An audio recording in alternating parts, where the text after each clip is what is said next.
Multiple criteria may be applied on a table, and condition is applied when we have to enter two criteria on the same line, and only those records have to be shown that meet both criteria. Or condition is applied when we have to enter one criteria on the criteria row and the second criteria on the or row, and record that meet either of the criteria have to be displayed. Like this is the way we can do this thing.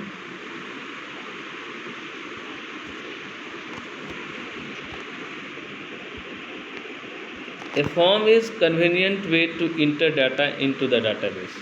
The form can be used to view field in one screen instead of scrolling in various datasets. MS Access connect a form, a table, and store information contained in a form into a table.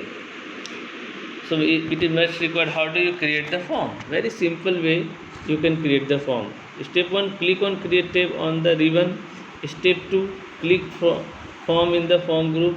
A form is created showing all the fields of the selected table on the form.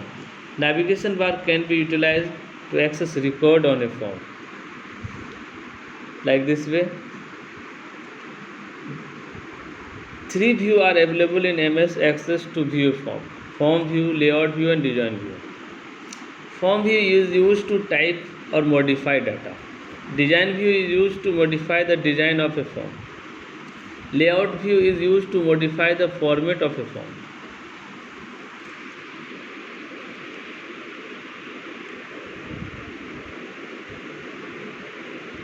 It is auto format gallery. It is layout view.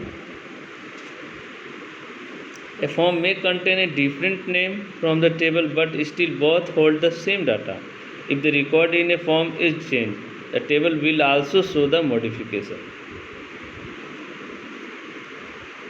Report. Report is also a database object. It is an effective way to present data in printed format. Most reports are bound to one or more table and query in the database. Creating a report, we select the table or query on which a report is to be created and follow this step to create a report. Step 1, click on create tab on the ribbon. Step 2, click report from report group. A report is created containing all fields of the selected table on the reports. 4 views are available in which a report is displayed in MS Access. These are report view, print preview view, layout view, and design view. Auto format option in the layout view is used to change the format of a report.